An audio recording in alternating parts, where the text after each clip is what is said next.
नमस्कार दोस्तों, आप देख रहे हैं आपका अपना आध्यात्मिक और ज्योतिषीय चैनल अमृत कलश।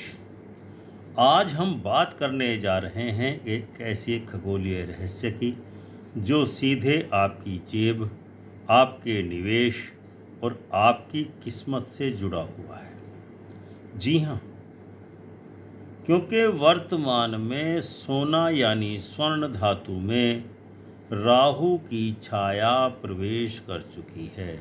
अर्थात छाया ग्रह राहु की ने सोने की आत्मा को अपने लपेटे में ले लिया है।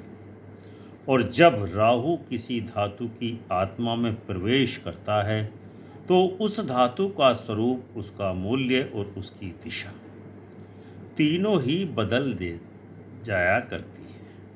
ज्योतिषीय दृष्टि से ये एक महान परिवर्तन काल चल रहा है, क्योंकि यह वह ही समय है जब सोना चमक के यानी मूल्य के रूप में चरम पर पहुंच करके अचानक से धूल में बदल सकता है दिवाली के बाद। इसीलिए जो लोग भी दिवाली के मौके पर, धनतेरस के मौके पर सोना खरीदेंगे, उनके लिए यह निवेश वरदान नहीं बल्कि अभिशाप बन सकता है। ज्योतिष शास्त्र में सोना यानी स्वर्ण को सूर्य का प्रतीक माना गया है। यह तेज, प्रभाव, सम्मान, धन, यश और आत्मविश्वास का द्योतक है। जिस व्यक्ति की कुंडली में भी सूर्य शुभ हो, स्वग्रही हो या उच्च का हो मेष राशि में, तो उसके जीवन में सोने की आमदनी बढ़ती ही चली जाती है। लेकिन जब सूर्य नीच या पाप ग्रहों से पीड़ित हो जाए, तब सोने की ऊर्जा विषैली या विषाक्त हो जाया करती है। सोने की धातु की आत्मा सूर्य से निकलती है, लेकिन उसका व्यापार चंद्रमा और बुध के दशा से चलता है। इसीलिए जब सूर्य, चंद्र या बुध तीनों में से किसी के भी समीप आता है तो सोने का बाजार अनियंत्रित हो जाता है, यानी उतार चढ़ाव के दौर से गुजरता है। वर्तमान 2025 में ज्योतिषीय गणनाओं के अनुसार स्थिति किस प्रकार की बन रही है। राहु कुंभ राशि में है और केतु सिंह राशि में है, यानी कि सूर्य की राशि में है। सूर्य 17 अक्टूबर से तुला राशि में गोचर प्रवेश के साथ ही नीचस्थ हो चुका है। इसके अलावा शुक्र भी 10 अक्टूबर से 2 नवंबर तक कन्या राशि में नीचस्थ की स्थिति में आ गया है। अब सोचिए, जब सूर्य यानी सोने का कारक ग्रह, राहु यानी माया का ग्रह और शुक्र यानी भोग विलास का कारक तीनों एक असंतुलित चक्र में हैं, तो सोने का स्वभाव कैसा रहने वाला है। उत्तर है भ्रमित, चंचल और अस्थिर। दिवाली से पहले सोने की चमक क्यों बढ़ रही है? क्या आपने कभी ये सोचकर विचार किया है? जब भी सूर्य नीच राशि में प्रवेश करता है तो राहु की ऊर्जा बाजार पर हावी होती है। राहु हमेशा भ्रम, अफवाह और लालच से खेलता है किसी भी व्यक्ति के जीवन में। इसीलिए दिवाली से पहले जब बाजार में सोने की कीमतें बढ़ेंगी, जैसी खबरें फैलती हैं, तो असल में यह राहु का भ्रम जाल कहलाता है। अर्थशास्त्र के अनुसार जब मांग कृत्रिम रूप से बढ़ाई जाती है तो मूल्य अस्थायी रूप से बढ़ता है। लेकिन ज्योतिष कहता है कि जो राहु के कारण बढ़ता है वही सोना शनि के कारण गिरता है। राहु बाजार के गुब्बारे को फुलाता है और शनि उसमें पिन मार करके गुब्बारे की हवा निकाल देता है। और नवंबर के दूसरे सप्ताह में जब शनि वक्री से मार्गी होकर कुंभ राशि में स्थिर होगा तो सोने के बाजार में अचानक कीमतें अचानक से गिरने शुरू हो जाएंगी, यानी कि सोने के मूल्य में अचानक गिरावट आने वाली है नवंबर के महीने। यही कारण है कि दिवाली के बाद सोना धर्म बनने वाला है, यानी धूल में बदलने वाला है। राहु का सोने में प्रवेश खगोलीय कारण क्या हो सकते हैं इसके? ज्योतिषीय रूप से राहु किसी ग्रह या धातु की आत्मा में जब प्रवेश करता है तो वह उस ग्रह के नक्षत्र स्वामी पर स्थित हो और उसके साथ दृष्टि या युति संबंध बनाए। वर्तमान ग्रह स्थिति में राहु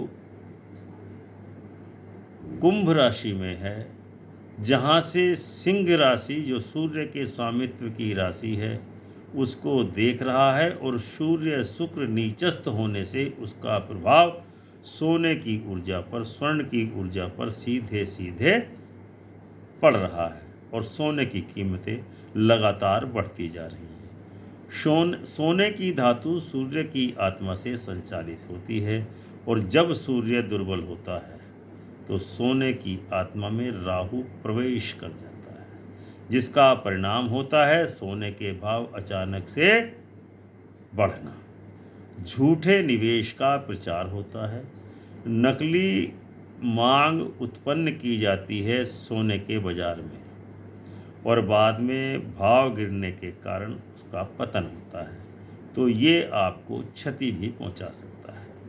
2025 के ग्रहों के अनुसार यह राहु प्रभाव 17 अक्टूबर से 21 नवंबर तक चलने वाला है।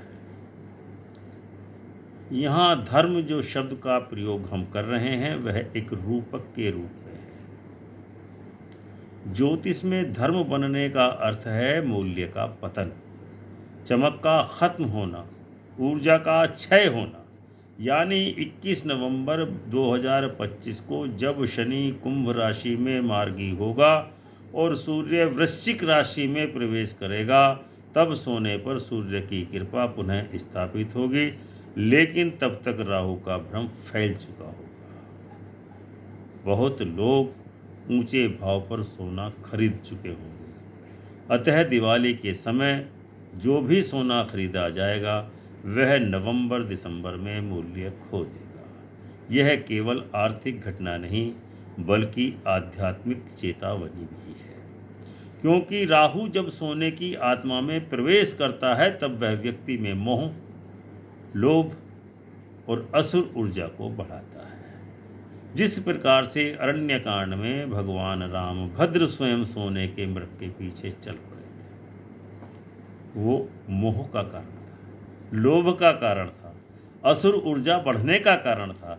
और जब शनि उसे धराशायी करता है तब व्यक्ति विवेक और संयम की सीख लेकर के समाज में आता है। सोना सदा से मनुष्य के लिए आकर्षण का केंद्र रहा है, परंतु ज्योतिष कहता है जो सोने को पूजता है वह राहु को निमंत्रण देता है, अपने घर में राहु को लाता है।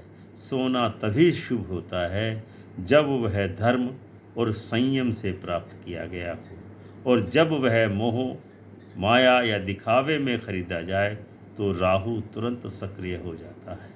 राहु की ऊर्जा सोने की आत्मा में घुस करके व्यक्ति के व्यक्तित्व को ढक देती है, विवेक को ढक देती है। ऐसा व्यक्ति निवेश को आस्था मानने लगता है और अंत में उसके लिए वही सोना घाटे का सौदा बन जाता है। अगर आप इस राहु काल में दिवाली के मौके पर, धनतेरस के मौके पर कुछ उपाय करेंगे तो आपको निश्चित ही लाभ हो सकता है, अन्यथा सोने की खरीदारी से बचें। सोना खरीदने से पहले ओम रांग राहवे नमः मंत्र का 108 बार जाप करें।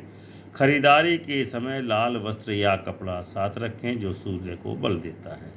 सोना खरीदते समय गोमूत्र या गंगा जल से शुद्धिकरण करें।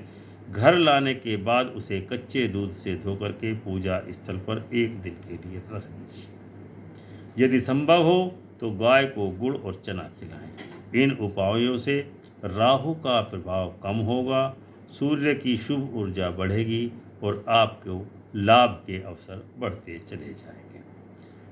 सोना अभी राहु की छाया में है। दिवाली तक इसकी कीमतें कृत्रिम रूप से बढ़ाई जाएंगी, लेकिन दिवाली के बाद जब राहु शनि का संतुलन बदलेगा तब इसका मूल्य घट सकता है। यह केवल बाजार की कहानी नहीं, बल्कि कर्म और विवेक की परीक्षा भी है। इसीलिए सोने से पहले सोचिए, क्योंकि राहु की छाया हर चमक में छिपी होती है, कुछ भ्रम भी होता है।